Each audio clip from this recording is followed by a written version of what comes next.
Well, folks, here it is, the extra large King Kindling Cracker that we've been talking about here. And I just wanted to show you mine, how it's set up and how I've made it work. You can see I've used it for some time. I don't know if you can tell really how marred up it is. Of course, you can't really hurt it any, but you can tell it's been used. And quite a bit of my chips I clean out every so often, and use some of my chips for a little bit of kindling as well.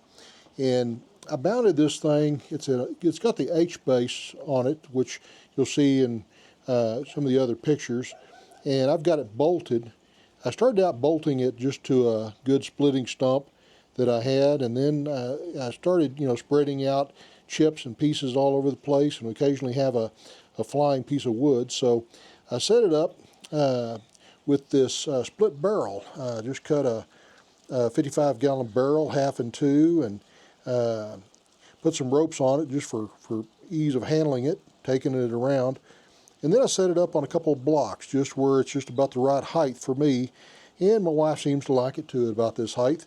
I guess I could go a little bit taller if it was just me using it, but this just works out real well for about the right size.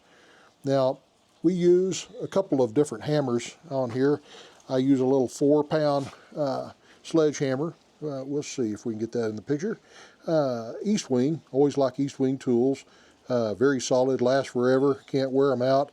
Steel handle, and I've been using this one here for a couple of years, and I can't hardly tell if I've even used it. But occasionally we will use just a regular claw hammer. This is a lightweight old, I think, Plum brand claw hammer I've had for years. In fact, I think I dug this one up out of the ground one time. But just to get a little old lightweight claw hammer, I'll occasionally use that when I'm just making a little lightweight kindling out of 2x4s, 2x6s, something like that. And it doesn't wear out the old elbow quite as quick using this. And you don't really need a whole lot of hammer if you're just, making lightweight kindling. But we definitely use the 4-pound sledge when we're splitting logs. Well, here we go. I wanted to demonstrate a variety of logs here. I don't have any pine logs right now. I usually have a little pinon or ponderosa laying around, but didn't have any today. So I'll do a little demonstration of my mesquite logs here and my red oak that I cut down back in November. Here it is in about the middle of March. Still having some cool weather. Have a little fire going in one of the stoves this evening. It's been kind of a cool, chilly day after some big windstorms. But I wanted to show you a little bit how easy this thing is to use. How easy it is to split some of the larger logs.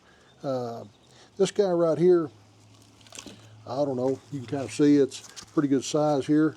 I guess that's probably 7 to 8 inches across here on the end. Pretty solid little old mesquite log. I usually just kind of give them a pop down here on there to kind of set it in a little. It's almost a little big for it. It doesn't have a whole lot of room in that top rim, but it'll get the job done. Let's take a look. Take it a few whacks here with a 4-pound sledge.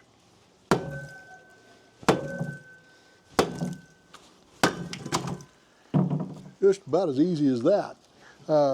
Still decent little size. Hit it a few more licks and make it down a little smaller if you like. Once you get it down this small, it doesn't take much to it. Get a whole bunch of small stuff going on. Now,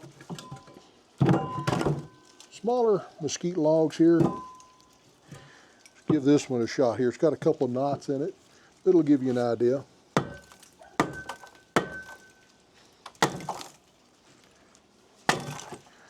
Just as easy as that.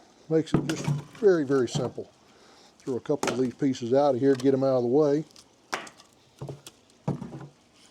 Now, sometimes I just want to make some kindling out of my mesquite or something like that. I'll oftentimes use a little bit of 2x4 or 2x6 to make some real fine small kindling. But if I want to make a little kindling out of something like this,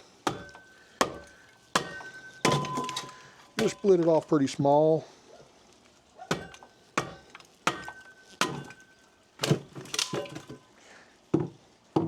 Take it around and get a bunch of small pieces on here, and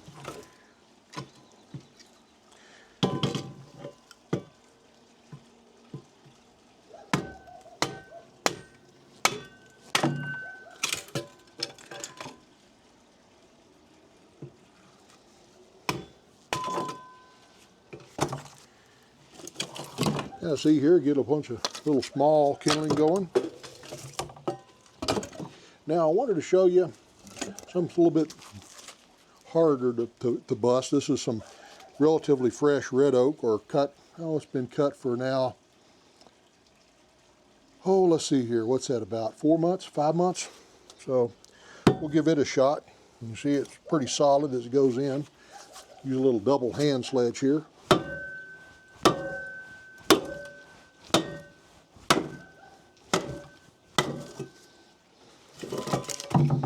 Does a great job even on the hard oak. Let's try a little bit larger piece here now. This here is about, oh, probably 5 inches, maybe 6 inches across. Give it a shot.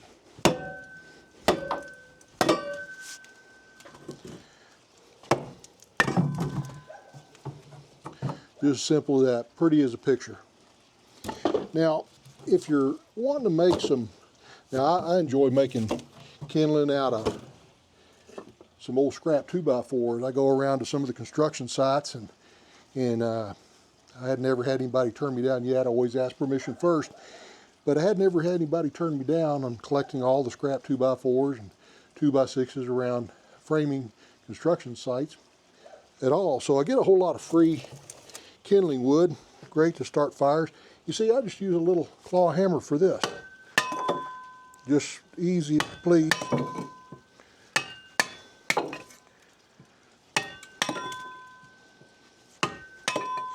See that? Then you can even make it a little bit smaller if you like. Just a whole lot easier and faster than messing around with a little hand axe or something like that. You can turn out all the kindling you want in very short order. And I like my bucket here because it catches all that kindling, and it catches all the scrap and the chips and everything as well. So you see, it works out real well. You know, you take a little bit larger pieces on here. Usually if I'm taking something like a 2x6 to split, I'll start out by hitting it in the middle. Make the pieces just a little easier to work with on the inside. Make a lot of nice small pieces real quick. Well, that's about it, folks. I wanted you to see how it operates. So easy to do. Splits it off nice and fast, and I believe you'll like it just as well as we have. Even my wife enjoys using it. She has a great time out here with it. Sometimes it's just fun to take out a little aggression, you know, sometimes. I guess that could get me in trouble. Maybe I'm the reason she gets a little aggressive sometimes. But anyway, folks, that's it. Still a little bit of winter time left, so you folks stay warm. Thank you.